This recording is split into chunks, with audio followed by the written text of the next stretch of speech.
Hello guys and welcome to a series on official physics. I am Sumit. आज हम पढ़ेंगे centre of mass और linear momentum. Most probably centre of mass हम इस video में पढ़ेंगे, लीनियर मोमेंटम नेक्स्ट वीडियो में कवर करेंगे। तो जैसा कि हम मैकेनिक्स की स्टडी कर रहे हैं, हमारे रिवीजन क्रैश कोर्स में, तो अभी तक हम vectors, kinematics, projectile, forces, motion, Newton's law, energy, work, conservation of energy, इन सारी चीज़ों की स्टडी कर चुके हैं। तो आज उसी टॉपिक को आगे ले जाते हुए मैकेनिक्स में हम पढ़ेंगे सेंटर ऑफ मास क्या होता है। तो इसके पहले मैं इसको डिफ़ाइन करूँ, मैं आपको हम थोड़ा एक एग्जांपल लेते हैं जिसकी मदद से हम देखते हैं कि सेंटर ऑफ मास क्या होता है। मान लीजिए ये बॉल है। जब आप बॉल को किक करते हो, ठीक है, ये बॉल है, जब आप इस बॉल को किक करते हो तो बॉल मूव करती है। बॉल कैसे मूव करती है? बॉल ऐसे मूव करेगी, साथ में हो सकता है रोटेट भी हो बॉल। तो बॉल का ये मोशन बहुत कॉम्प्लिकेटेड होता है। आप इमेजिन करो, बॉल का एक पार्टिकल है यहाँ पर। इस पार्टिकल का मोशन कैसा होगा? क्या इस पार्टिकल का मोशन ऐसा सीधा सीधा होगा? नहीं, ये रोटेट भी हो रही है। तो ये जो पार्टिकल अभी है वो थोड़ी देर में यहाँ पर आ जाएगा, तो इसका मोशन कुछ ऐसा होगा, ठीक है। फिर वो पार्टिकल फिर घूम के यहाँ पर आ जाएगा, तो फिर वो ऐसा होगा। तो एक पार्टिकल का मोशन बहुत ज़्यादा कॉम्प्लिकेटेड है, आप इसको सीधा सीधा नहीं देख सकते हो, राइट। तो जब मैं बॉल को एनालाइज़ करता हूँ तो क्या मैं अलग अलग पार्टिकल्स, तो बॉल को मैं एनालाइज़ कैसे करूँगा? मान लीजिए ये बॉल है, तो ये अलग अलग पार्टिकल से बनी हुई है। एक पार्टिकल तो है नहीं इसमें, ठीक है, इसमें अलग अलग पार्टिकल्स हैं। तो ये एक सिस्टम ऑफ पार्टिकल्स है, ठीक है। नो सेंस ये बॉल एक सिस्टम ऑफ पार्टिकल है, तो इसको एनालाइज़ करने के लिए मैं हर पार्टिकल को एनालाइज़ करूँ, ठीक है। मान लीजिए ये जो पार्टिकल है, इसको पहले एनालाइज़ करा तो इसका अजीब सा कुछ मोशन होगा, फिर दूसरे पार्टिकल को करो। ये तो भाई इन्फिनिट नंबर ऑफ पार्टिकल से बनी है, तो मैं हर पार्टिकल को एनालाइज़ नहीं कर सकता हूँ, ये काफ़ी डिफिकल्ट हो जाएगा। इसके लिए मैं एक पॉइंट लेता हूँ, जिस पॉइंट को बोला जाता है सेंटर ऑफ मास, ठीक है। मैंने एक पॉइंट ले लिया सेंटर पे। ये पॉइंट होता है centre of mass. Centre of मास क्या होता है? सेंटर ऑफ मास वो पॉइंट है जिस पॉइंट पे दो कंडीशंस अप्लाई रहती हैं। पहला, कि ऐसा अज्यूम करते हैं कि इस पॉइंट पे इस पूरे पार्टिकल का, इस पूरी बॉल का, इस पूरे ऑब्जेक्ट का मास है, ठीक है। पहला, कि पूरे ऑब्जेक्ट का मास उस पॉइंट पे कंसीडर्ड होता है। और दूसरा, हम ऐसा कंसीडर करते हैं जो भी फोर्सेस लग रहे हैं इस बॉडी पे, वो उस पॉइंट पे लग रहे हैं, ठीक है, राइट। तो ये दो चीज़ें हम कंसीडर करते हैं। इसका मतलब है कि वो पार्टिकल ऐसा बिहेव करता है, वो पॉइंट, सेंटर ऑफ मास जो पॉइंट है वो ऐसे बिहेव करता है जो पूरे बॉडी के मोशन को समराइज़ कर लेता है। हम ऐसा मान सकते हैं कि सेंटर ऑफ मास जैसा मूव होता है, सेंटर ऑफ मास पे जो फोर्स लगता है वही पूरे बॉडी के मोशन को डिफ़ाइन कर देता है, वही पूरे बॉडी के मोशन को बता देता है कि भाई बॉडी ऐसा ऐसा मूव कर रही है। तो अब मैं बॉल के हर पॉइंट को तो एनालाइज़ नहीं कर सकता हूँ, लेकिन बॉल के सेंटर ऑफ मास को एनालाइज़ कर सकता हूँ। और मैं देखूंगा जब सेंटर ऑफ मास को एनालाइज़ करूँगा तो बॉल का मूवमेंट, ये जो ब्लू लाइन है, कुछ ऐसा होता है, ठीक है। ये बॉल का ऐसा मूवमेंट हो रहा है, राइट। तो ये सेंटर ऑफ मास का कॉन्सेप्ट है, और इसलिए सेंटर ऑफ मास की ज़रूरत पड़ती है, क्योंकि हम सिस्टम के हर पार्टिकल को एनालाइज़ नहीं कर सकते हैं, लेकिन हम सेंटर ऑफ मास को एनालाइज़ कर सकते हैं। तो what is centre of mass? It is a hypothetical point. Hypothetical मतलब इमेजिनरी पॉइंट।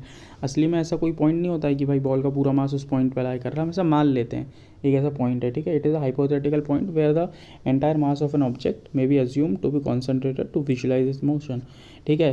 यहाँ पर इमेजिनरी पॉइंट है जहाँ पर पूरा मास ऑब्जेक्ट का अज्यूम किया जाता है, और ऐसा अज्यूम किया जाता है कि सारे फोर्सेस उस पर लग रहे हैं। दूसरे शब्दों में कहा जाए तो वो पार्टिकल जहाँ पर सेंटर ऑफ मास, वो पार्टिकल है दैट इज़ इक्विवेलेंट टू पूरी बॉडी के इक्विवेलेंट रहता है वो पार्टिकल, ठीक है। और उस पर न्यूटन्स लॉज ऑफ मोशन आप लगा सकते हो, F=ma, ये सब लगा सकते हो। और आप बोलोगे थोड़ा सुना सुना लग रहा है। हाँ बिल्कुल, आपको सुना सुना लगेगा, क्योंकि इस चीज़ कॉन्सेप्ट का यूज़ आप कर चुके हो, बस आपको मालूम नहीं है आप यूज़ कर चुके हो। जब आपने न्यूटन्स लॉ सॉल्व करा था, मान लीजिए ये ऑब्जेक्ट है, इस ऑब्जेक्ट पे अलग अलग टाइप के फोर्स लगते थे, ठीक है। एक फोर्स इधर लग रहा है, एक नॉर्मल रिएक्शन ऐसा लग रहा है, फ्रिक्शन ऐसा लग रहा है। तो आप इसको कैसे सॉल्व करते थे? आप क्या करते थे? आप एक FBD बनाते थे। FBD कैसे बनाते थे? और आप FBD बनाने के लिए आप क्या करते थे? आपने एक पॉइंट ले लिया, उस पॉइंट पे एक फोर्स ऐसा लगा दिया, एक नॉर्मल रिएक्शन ऐसा लगा दिया, फ्रिक्शन ऐसा लगा दिया। उसके बाद इस पॉइंट पे आपने अगर फोर्सेस दूसरी डायरेक्शन में तो रिजॉल्व करा, और सेकेंड लॉ ऑफ मोशन लगा दिया, F=ma x, Fy=ma y, और आपने सॉल्व कर लिया। This is how you use to solve these questions. तो ये जो पॉइंट है, कौन सा पॉइंट है? सेंटर ऑफ मास ही तो है भाई। आपने पूरा ऑब्जेक्ट थोड़ी कंसीडर करा था, आपने एक नॉर्मल सा पॉइंट कंसीडर करा था, वो पॉइंट सेंटर ऑफ मास है। तो आप सेंटर ऑफ मास का कॉन्सेप्ट यूज़ कर चुके हो, बस आपको मालूम नहीं था कि ये सेंटर ऑफ मास का कॉन्सेप्ट हम यूज़ कर रहे हैं, ठीक है। अब मैंने आपको बता दिया है कि सेंटर ऑफ मास क्या होता है, तो अब आप आइडेंटिफाई कर पाओगे कि आपने सेंटर ऑफ मास का कॉन्सेप्ट यूज़ करा है, ठीक है। तो this is what centre of mass is. No, बहुत ईजी टॉपिक है, तो मूविंग ऑन। चलो ठीक है, हमने ये तो डिफाइन कर दिया कि सेंटर ऑफ मास क्या होता है, बॉडी के सेंटर में होता है, और आप उस पर आप ऐसा अज्यूम कर लेते हो, वो एक ऐसा पॉइंट है जहाँ पर पूरा मास अज्यूम्ड रहता है कि पूरा मास बॉडी का यहीं लाई कर रहा है और फोर्सेस भी उस पर लगते हैं। ये तो हो गया नॉर्मल बॉडीज़ के केस की बात, मतलब सिमेट्रिकल बॉडीज़ के केस की बात, जैसे सर्कल है या फिर स्क्वायर है। मान लीजिए कोई ऐसी बॉडी आ जाए जो अनसिमेट्रिकल है, जैसे कि यहाँ पर शोन है, तो इसका सेंटर ऑफ मास आप कैसे निकालोगे। या फिर कई बार ऐसा हो जाए कि एक ऐसी बॉडी आ जाए, ऐसे 2-3 पॉइंट्स अलग अलग हों, 4 पॉइंट्स अलग अलग हैं, डिस्क्रीट बॉडी है ये, ठीक है। डिस्क्रीट 4-5 पॉइंट दे दिए जाएँ, एक M1 यहाँ है, M2 यहाँ है, M3 यहाँ है, M4 यहाँ है, तो इसका सेंटर ऑफ मास कैसे निकालोगे। तो उसके फॉर्मूले होते हैं जो आपको गिवन है। क्या फार्मूला होता है सेंटर ऑफ मास निकालने का, summation MI/RI upon total mass, ठीक है। ये होता है रिजिड बॉडी के केस में, डिस्क्रीट बॉडी के केस में। मान लीजिए, ठीक है, एक ऐसी अलग अलग बॉडीज़ हैं, M1 यहाँ पर है, M2 यहाँ पर है, M3 यहाँ पर है, तो इन तीनों बॉडी का सेंटर ऑफ मास निकालना है। तो इन तीनों बॉडी का सेंटर ऑफ मास मैं कैसे निकालूंगा। इसका ये M1 है, ये M2 है, ये M3 है, इसका सेंटर ऑफ मास आएगा M1 इंटू R1, ये R1 हो गया, ठीक है, M2 इंटू R2, ये R2 हो गया, M3 इंटू R3, ठीक है, अपॉन टोटल मास, मतलब upon M1 plus M2 plus M3। This is how you will calculate centre of mass of this body. तो जो हाँ, अब R कहाँ से लेना है, ये R1 है, तो R अब मैंने लिया है इस पॉइंट, इस एक्सिस से, कोई भी एक्सिस हो सकती है, आप कहीं से भी ले सकते हो। आप जिस पॉइंट से R1, R2 और R3 ले रहा होगी, इस केस में मैंने इस एक्सिस से लिया है R1, R2 और R3, ये डिस्टेंस लिया है, तो जो सेंटर ऑफ मास आएगा मेरा, ठीक है, वो इसी पॉइंट से सेंटर ऑफ मास आएगा, ठीक है। मान लीजिए ये आ रहा है, तो R सेंटर ऑफ मास ये हो जाएगा, ठीक है, this is R centre of मास। अब मान लीजिए मैं किसी और एक्सिस से लिया होता, फॉर एग्ज़ाम्पल मैंने इस एक्सिस से लिया होता, R1, R2, R3, ये R1 होता, ये R2 होता, R3 होता, तो जो सेंटर ऑफ मास का डिस्टेंस आता वो इसी एक्सिस से आता। अगर मैंने इस एक्सिस से लिया होता, तो जो सेंटर ऑफ मास का डिस्टेंस आता वो इस एक्सिस से आता, ठीक है। This is how you will calculate centre of mass for discrete body. Continuous body है तो कुछ नहीं है, समेशन की जगह आपको इंटीग्रेशन लगा देना है, ठीक है। This is how you calculate centre of mass in case of discrete और कंटिन्यूस बॉडी। तो R1, R2 दिखा रहा है, ये क्या होता है, कैसे होता है, ये हम ऑलरेडी डिस्कस कर चुके हैं। नाउ इसके पहले मैं ये डिस्कस करूँ सेंटर ऑफ मास के कुछ, जब हम कंटिन्यूस बॉडी मैंने integration RdM upon total mass बोला है, तो सेंटर ऑफ मास के बहुत सारे फॉर्मूले होते हैं। For example in case of rectangle, in case of square, circle के केस में, सेमी सर्कल के केस में, बहुत सारे फार्मूले होते हैं जो किसी भी स्टैंडर्ड बुक में गिवन है, या फिर आप गूगल करोगे तो आपको कोई भी वो मिल जाएंगे। तो सारे फार्मूले का डेरिवेशन मैं आपको यहाँ बता नहीं सकता हूँ क्योंकि एक क्रैश कोर्स है, but I would suggest, although मैं कभी सजेस्ट नहीं करता हूँ याद करने के लिए, आई वुड सजेस्ट आप ये फार्मूले याद कर लें, क्योंकि इससे आपका बहुत ज़्यादा टाइम बच जाएगा। जब क्वेश्चन आएगा एग्जाम में तो आप सीधे सीधे आप वैल्यूज़ लिख के क्वेश्चन सॉल्व कर सकते हो, ठीक है। इससे काफ़ी टाइम बच जाएगा। और मान लीजिए अगर आप मतलब कोई एग्ज़ाम दे रहे हो जिसमें आपको बोल दिया गया कि find centre of mass of hemisphere, prove that centre of mass of hemisphere is this much distance from the centre of hemisphere, तो भाई आपको याद रहेगा, तो आप जो प्रूव करोगे तो आप एंड रिजल्ट अपने आप ही चेक हो जाएगा, ठीक है। तो वो फॉर्मूले शीट आप डाउनलोड कर लीजिए, अपने रूम में लगा लीजिए, जिससे आपको याद रहें चीज़ें। नाउ एक क्वेश्चन देख लेते हैं भाई। हमको एक टाइप का क्वेश्चन तो मालूम चल गया है कि अगर अलग अलग पॉइंट्स हैं, ठीक है, तो कैसे कैलकुलेट करना है, M1 R1 M2 R2, M1 R1 M2 R2 करके। एक और क्वेश्चन देख लेते हैं, ये थोड़ा टिपिकल सा क्वेश्चन है लेकिन एक बार देख लेते हैं। मान लीजिए आपको एक डिस्क गिवन है और कोई बोल देता है कि उस डिस्क में एक होल कर देते हो आप, और फिर अब इस डिस्क का सेंटर ऑफ मास कहाँ लाई करेगा, इस डिस्क का सेंटर ऑफ मास तो सेंटर पे लाई कर रहा है, ठीक है, सिमेट्रिकल ऑब्जेक्ट है तो बोल सकते हैं सेंटर पे ही लाई कर रहा है। अब कोई बोल देता है कि इसमें आप एक होल कर देते हो ऐसा, ठीक है, अब बताओ इसका सेंटर ऑफ मास लाई क्या कर रहा है, ये यही बता रहा है, ये ब्लैक पोर्शन होल है, ठीक है। तो इस बॉडी को अगर ऐसा कोई भी क्वेश्चन आए तो इसके इन क्वेश्चंस में हम अज्यूम कर लेते हैं कि दिस इज समेशन ऑफ ये पूरी बॉडी प्लस ये होल, और इस होल को आप नेगेटिव मास ट्रीट कर ले। तो नेगेटिव मास क्या होता है? नेगेटिव मास जैसी कोई चीज़ नहीं होती है, बस हम अपना क्वेश्चन सॉल्व करने के पर्पज़ से ऐसा अज्यूम कर लेते हैं। तो आप कैसे अज्यूम करोगे? इसका सेंटर ऑफ मास तो कहाँ है? सेंटर पे है, ठीक है। डिस्क का सेंटर ऑफ मास सेंटर पे, इस डिस्क का सेंटर, इस होल का सेंटर ऑफ मास अपने अपने होल पे होगा। तो एक सेंटर ऑफ मास ये हो गया और दूसरा सेंटर ऑफ मास ये हो गया। तो आप कैसे कैलकुलेट करोगे? m1 r1। अब मैं इसी पॉइंट से, इसी एक्सिस से कैलकुलेट करना चाहता हूँ जो मैं बार बार ड्रॉ कर रहा हूँ। तो m1 r1 क्या होगा? r1 क्या हो गया? 0। क्यों?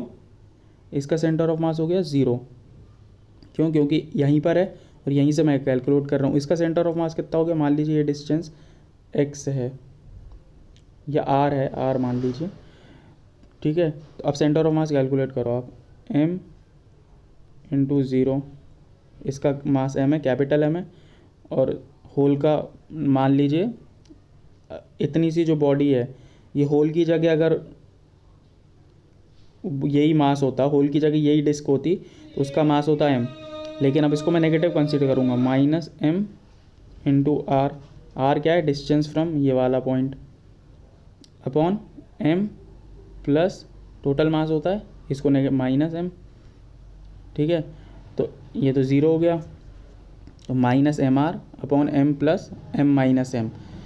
तो this is distance of centre of mass from this point. अब माइनस एम आर, अब m माइनस m तो पॉजिटिव होगा, नीचे वाला तो पॉजिटिव है, माइनस एम आर मतलब ये इस साइड लाइन नहीं कर रहा है यहाँ से, ये इस पॉइंट से नेगेटिव डायरेक्शन में लाई कर रहा है। तो सेंटर ऑफ मास आपका यहाँ कहीं आएगा, राइट।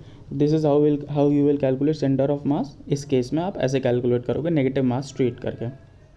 नाउ हमने देख लिया है कि हम सेंटर ऑफ मास कैसे कैलकुलेट करते हैं। अब हम देखेंगे कि भाई what is motion of centre of मास क्या होता है।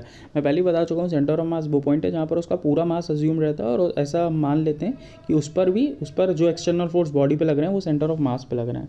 तो ये एक्स सेंटर ऑफ मास का फॉर्मूला तो आपको मालूम है, ठीक है। तो वेलोसिटी ऑफ सेंटर ऑफ मास क्या होगी? dx/dt। जब आप इसको डिफ्रेंशिएट करोगे, मास तो कांस्टेंट है, m1 कांस्टेंट है, dx1/dt कितना हो गया? v1, dx2/d2 dt कितना हो गया? v2। तो m1 v1 प्लस, जिस तरह x सेंटर ऑफ मास है, x की जगह आपको v रख देना है, ठीक है। सिमिलरली a सेंटर ऑफ मास में a की वही m1 a1 plus m2 v2, a2 plus m3 a3 continue till जहाँ तक है, अपॉन टोटल मास।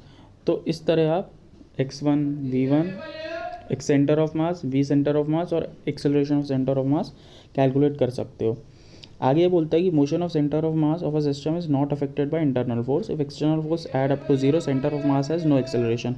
तो फर्स्ट लॉ ऑफ न्यूटन्स का पहला लॉ भी आपने पढ़ा था कि अगर नेट फोर्स किसी भी बॉडी पे 0 है तो उसमें कोई एक्सेलरेशन नहीं होता है। तो ये भी यही बोल रहा है कि अगर net force centre of mass पे 0 है, external force add up to 0, मतलब नेट फोर्स 0 है, तो सेंटर ऑफ मास में कोई एक्सेलरेशन नहीं होगा, ठीक है।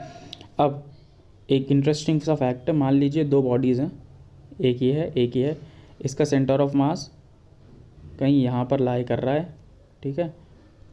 मैं बना देता हूँ, सेंटर ऑफ मास यहाँ पर लाई कर रहा है, ठीक है, इस पॉइंट पर लाई कर रहा है जो मैंने बनाया है, इसको थोड़ा अच्छे से बना देते हैं।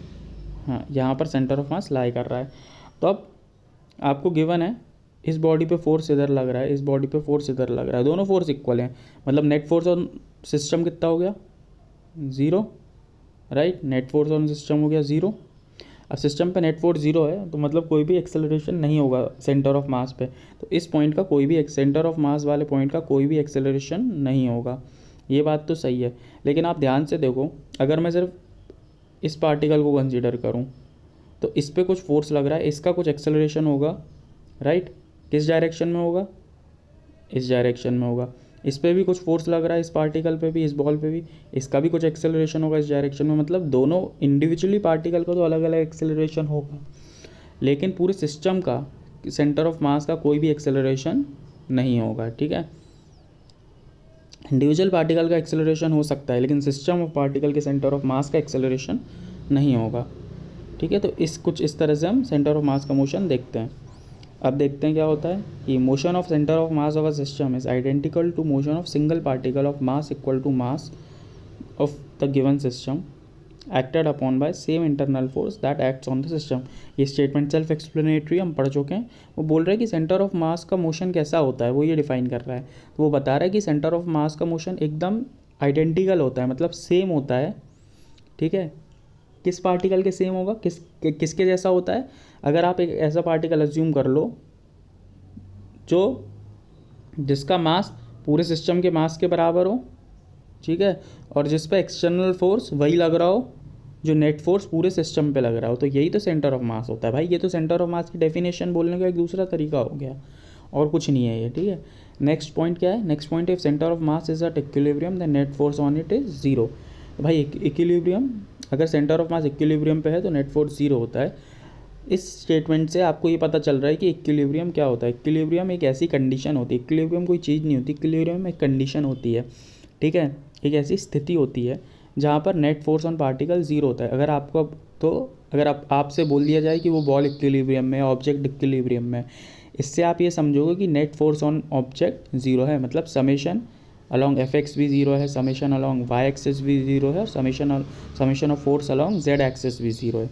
इक्विलिब्रियम का मतलब यही होता है कि नेट फोर्स ऑन बॉडी किसी भी डायरेक्शन में ज़ीरो हो।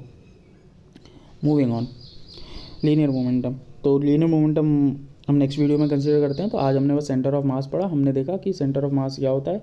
सेंटर ऑफ मास एक ऐसा पॉइंट होता है जहाँ पर हम पूरी बॉडी का मास कंसंट्रेटेड होता है मान लेते हैं, और उस पर जो बॉडी पे फोर्स लग रहे हैं वो उस ऑब्जेक्ट पे, उस पॉइंट पे फोर्स लगा देते हैं और उसके मोशन को एनालाइज करते हैं। तो वही पॉइंट सेंटर ऑफ मास होता है। बेसिकली हमने बस इस वीडियो में इतना ही पढ़ा है कि भाई सेंटर ऑफ मास क्या होता है। हमने देखा रिजिड बॉडी में कैसे सेंटर ऑफ मास फाइंड करते हैं, m1x1 + m2x2 upon total mass. फिर हमने देखा कंटिन्यूस बॉडी के केस में इंटीग्रेशन कर देते हैं mdr upon total m, rdm upon total m, ठीक है।